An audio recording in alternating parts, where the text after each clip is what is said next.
Long term investments करते समय हमें किन बातों का ध्यान रखना चाहिए? सारे लॉन्ग टर्म इन्वेस्टमेंट करते समय हमें कई बातों का ध्यान रखना होता है। हमें शॉर्ट टर्म इन्वेस्टमेंट करते टाइम किन किन चीज़ों का ध्यान रखना होता है? सर, शॉर्ट टर्म इन्वेस्टमेंट वो होती है जो हम एक साल से कम समय के लिए करते हैं, उसको शॉर्ट टर्म इन्वेस्टमेंट कहते हैं। ये ना बहुत रिस्की होती है। सिंपल वर्ड्स में आप समझाएंगे कि स्टॉप लॉस क्या होता है और उसे लगाना क्यों ज़रूरी होता है? स्टॉप लॉस एक ऑटोमेटिक ऑर्डर होता है जो आपके लॉस को लिमिट करता है। अगर हर बार स्टॉप लॉस हिट होता रहे तो यूँ तो हम हमेशा लॉस में ही रह जाएंगे। तो इस लॉस को कैसे मैनेज करना है? बिल्कुल ठीक कहा साहिल आपने। ये मेरे साथ भी 3-4 बार हुआ है।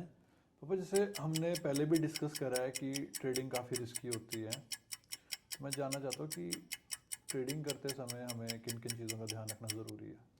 बिल्कुल ठीक कहा साहिल आपने। ट्रेडिंग करना काफ़ी रिस्की है और ट्रेडिंग करते समय भी हमें काफ़ी सावधानीपूर्वक काम करना पड़ता है।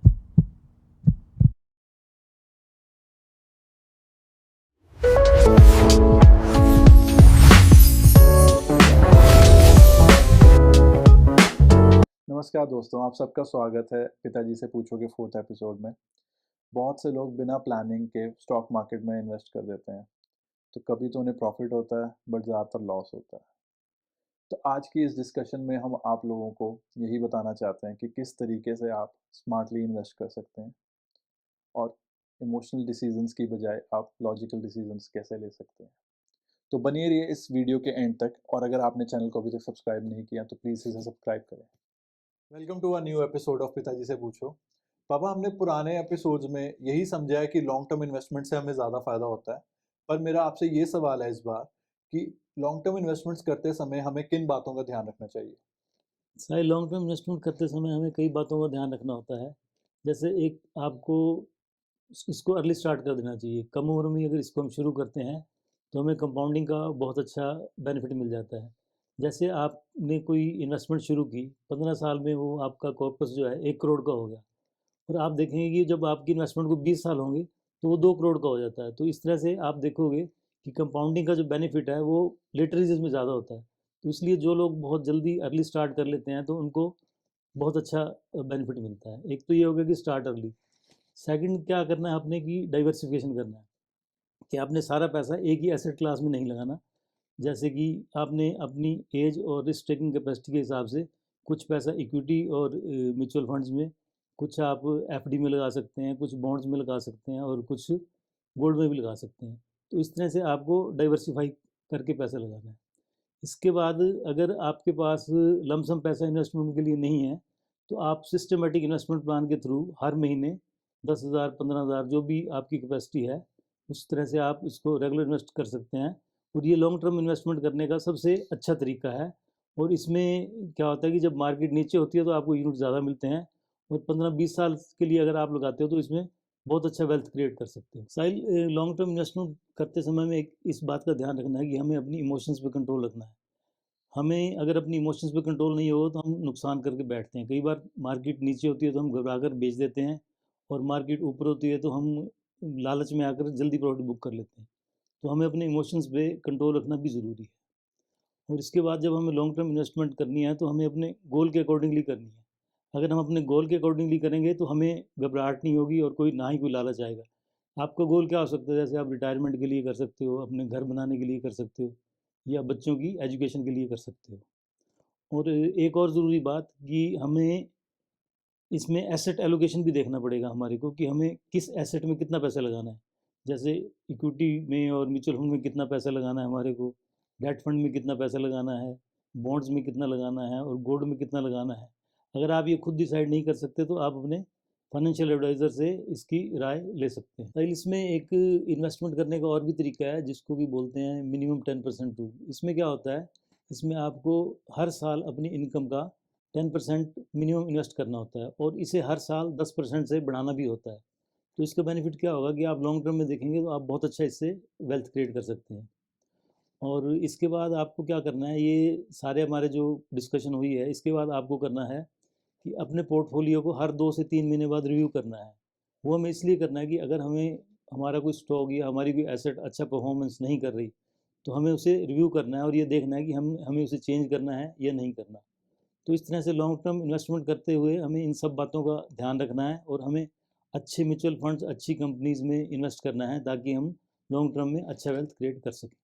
इस डिस्कशन से ये तो समझ आ गया कि लॉन्ग टर्म इन्वेस्टमेंट को करते समय हमें किन-किन बातों का ध्यान रखना होता है। इसी से रिलेटेड मेरा एक और क्वेश्चन है आपसे, उसमें मैं ये जानना चाहता हूँ कि शॉर्ट टर्म इन्वेस्टमेंट को करते टाइम हमें क्या-क्या चीज़ों का ध्यान रखना होता है? सर शॉर्ट टर्म इन्वेस्टमेंट वो होती है जो हम 1 साल से कम समय के लिए करते हैं, उसको शॉर्ट टर्म इन्वेस्टमेंट कहते हैं। शॉर्ट टर्म इन्वेस्टमेंट क्योंकि रिस्की होती है, तो इसमें भी हमें कुछ बातों का ध्यान रखना पड़ता है। जैसे सबसे पहले ये है कि हमें अपनी कैपिटल को प्रोटेक्ट करना ज़रूरी है, क्योंकि अगर हम अपनी कैपिटल प्रोटेक्ट नहीं कर पाएँगे, तो फिर उस इन्वेस्टमेंट का कोई फ़ायदा नहीं है। तो इसके लिए हम एफडी में कर सकते हैं इन्वेस्टमेंट, शॉर्ट टर्म इन्वेस्टमेंट जो है, और गवर्नमेंट बॉन्ड में कर सकते हैं। ये काफ़ी सेफ़ है। और दूसरा ये है कि अगर आपको लगता है कि आपको लिक्विडिटी की ज़रूरत पड़ सकती है, तो आप आरडी में भी कर सकते हैं और एफडी में भी कर सकते हैं। और अगर आपकी रिस्क टेकिंग कैपेसिटी है, तो आप short term investment stock market में भी कर सकते हैं। इसमें आपको रिटर्न हो सकता है ज़्यादा मिले, पर इसमें आपको लॉस भी हो सकता है। सर शॉर्ट टर्म इन्वेस्टमेंट की कुछ ऑप्शंस इस प्रकार से हैं, जैसे बैंक एफडी है, आरडी है, और डेट फंड्स हैं। इसमें आपको 6-7% रिटर्न मिल जाता है, और ये भी मतलब काफ़ी सेफ़ हैं, कम रिस्की हैं मतलब। और इसके अलावा आप गवर्नमेंट सिक्योरिटीज़ में भी इन्वेस्ट कर सकते हैं। और अगर आप स्टॉक मार्केट में शॉर्ट टर्म इन्वेस्टमेंट कर रहे हैं, तो आप स्टॉप लॉस ज़रूर लगाएँ। पापा सिंपल वर्ड्स में आप समझाएँगे कि स्टॉप लॉस क्या होता है और उसे लगाना क्यों ज़रूरी होता है? सर जब हम स्टॉक मार्केट में ट्रेडिंग करते हैं, तो उसमें रिस्क बहुत होता है, तो इसलिए हमें स्टॉप लॉस लगाना पड़ता है। स्टॉप लॉस एक ऑटोमेटिक ऑर्डर होता है जो आपके लॉस को लिमिट करता है। इसे हम एक एग्जांपल से समझ सकते हैं। जैसे आपने कोई शेयर खरीदा 100 रुपये में, और आपने ये देखा कि मैं इसमें 5 रुपये से ज़्यादा रिस्क नहीं ले सकता, तो आप अपने ब्रोकर को बोलते हो कि आप इसमें 95 का स्टॉप लॉस लगा दो। तो जैसे ही आपके शेयर का प्राइस 95 पे आएगा, तो आपका स्टॉप लॉस हिट हो जाएगा। और अगर आपने स्टॉप लॉस नहीं लगाया होता, तो उसका प्राइस 90 पे आ जाता, तो आपका लॉस ज़्यादा हो सकता था। तो इसलिए अपने लॉस को लिमिट करने के लिए स्टॉप लॉस लगाना ज़रूरी है। तो पापा अगर हर बार स्टॉप लॉस हिट होता रहे, तो यूँ तो हम हमेशा लॉस में ही रह जाएँगे। तो इस लॉस को कैसे मैनेज करना है? बिल्कुल ठीक कहा साहिल आपने। ये मेरे साथ भी 3-4 बार हुआ है, और मैंने इसको अपने पर्सनल एक्सपीरियंस से हैंडल किया है। ये कोई मतलब रूल नहीं है, मैं अपने पर्सनल एक्सपीरियंस बता रहा हूँ कि मेरे साथ 3-4 बार जब स्टॉप लॉस हिट हुआ, तो मैंने स्टॉप लॉस लगाना बंद कर दिया। तो मैं क्या करता हूँ, मैं स्टॉप लॉस लगाने के बजाय अपने मन में सोच लेता हूँ। जैसे मैंने 1000 शेयर 100 रुपये के हिसाब से खरीदे, और मैंने स्टॉप लॉस सोच लिया कि 90 का मेरा स्टॉप लॉस है, अपने मन में सोच लिया। जैसे ही प्राइस 90 पे आएगा, तो मैं क्या करूँगा, मैं 500 शेयर बेच दूंगा और बाकी के शेयर होल्ड कर लूँगा। अब अगर शेयर का प्राइस ऊपर आता है, तो मेरे पास 500 शेयर पड़े हैं, तो मेरा लॉस रिकवर हो जाएगा। और अगर शेयर का प्राइस नीचे जाता है, तो मैं वेट करूँगा कि वो कहाँ तक नीचे जाता है। मान लो शेयर का प्राइस नीचे गया 70 तक, और वहाँ से वो रिटर्न हो गया, वापस बढ़ना शुरू हो गया, तो मैं क्या करूँगा, 70 और 75 के बीच में जो 500 शेयर मैंने 90 रुपये के हिसाब से बेचे थे, वो मैं वापस खरीद लूँगा। तो मैं वेट करूँगा, जैसे मान लो मेरा टारगेट प्राइस 110 है, तो मैं वेट करूँगा 110 रुपये तक। तो जब मेरा टारगेट प्राइस आएगा 110, तो मैं 110 पे बेच दूँगा। तो मुझे डबल प्रॉफिट हुआ। एक तो मैंने 100 में लिए थे इनिशियली, तो 110 में बेचे। एक मैंने जो 90 में 500 बेचे थे शेयर, वो मैंने 70 और 75 के बीच में लिए। तो वहाँ से भी मैंने प्रॉफिट कमा लिया। तो इसमें ये है कि अगर हम अच्छी कंपनी के शेयर लेते हैं, तो हमें मार्केट की वोलेटिलिटी से घबराने की ज़रूरत नहीं है। तो हम इस तरह से अपने रिस्क को मैनेज कर सकते हैं और प्रॉफिट में भी निकल सकते हैं। पापा जैसे हमने पहले भी डिस्कस करा है कि ट्रेडिंग काफ़ी रिस्की होती है। तो मैं जानना चाहता हूँ कि ट्रेडिंग करते समय हमें किन-किन चीज़ों का ध्यान रखना ज़रूरी है? बिल्कुल ठीक कहा साहिल आपने। ट्रेडिंग करना काफ़ी रिस्की है, और ट्रेडिंग करते समय भी हमें काफ़ी सावधानीपूर्वक काम करना पड़ता है। जैसे सबसे पहले तो हमें ये ध्यान रखना है कि हमें कैपिटल का लॉस ना हो। अगर हमारी कैपिटल ही चली गई, तो हम ट्रेडिंग नहीं कर पाएंगे। तो इसलिए हमें ट्रेडिंग करते समय कोई भी बड़ा रिस्क नहीं लेना है, और अपनी लिमिट के हिसाब से ही ट्रेडिंग करनी है। साहिल हमें ट्रेडिंग अपनी पूरी स्ट्रेटजी बनाकर करनी चाहिए, ताकि अगर हम किसी ट्रेड में फंस जाएं, तो हमें पता होना चाहिए कि उससे कैसे बाहर आना है। अगर हम मान लो किसी गलत ट्रेड में फंस गए हैं और हमें लॉस हो रहा है, तो हमें उसमें से जल्दी बाहर आना है, ना कि हमें ज़्यादा टाइम वेट करना है। इससे हम अपने लॉस को कम कर सकते हैं। और अगर हमें किसी ट्रेड में प्रॉफिट हो रहा है, तो हमें उससे एकदम से बाहर नहीं आना है। हमें उसे ट्रेलिंग स्टॉप लॉस के साथ उसको वेट करना है, ताकि वो जितना ऊपर जाए, हम उसके पीछे ट्रेलिंग स्टॉप लॉस लगाते रहेंगे, ताकि हम अपना प्रॉफिट मैक्सिमाइज कर सकें। अगर हमने किसी एक दिन में एक ट्रेड में प्रॉफिट बना लिया है तो हमें बार बार ट्रेड नहीं करना। इससे क्या हो सकता है कि बार बार ट्रेड करने से हम अपना प्रॉफिट तो गवा ही सकते हैं और हमें लॉस भी हो सकता है। लास्ट बट नॉट लीस्ट हमें ये भी ध्यान रखना है कि हमें अगर ट्रेडिंग भी करनी है तो हमें फंडामेंटली स्ट्रॉन्ग कंपनी में करनी है। इससे हमारा रिस्क कम होता है। तो साहिल, इन सब बातों का ध्यान रखकर हम ट्रेडिंग भी कर सकते हैं। तो आप जो आज की हमारी डिस्कशन है, तो इससे रिलेटेड आप हमारे व्यूअर्स को क्या एडवाइस देना चाहोगे? मैं साहिल हमारे व्यूअर्स को यही एडवाइस देना चाहूँगा कि अगर आपने ट्रेडिंग भी करनी है तो साथ साथ लॉन्ग टर्म इन्वेस्टमेंट भी करें। इन केस अगर आपको ट्रेडिंग से लॉस होता है तो आपका सारा लॉस लॉन्ग टर्म इन्वेस्टमेंट से रिकवर हो जाएगा।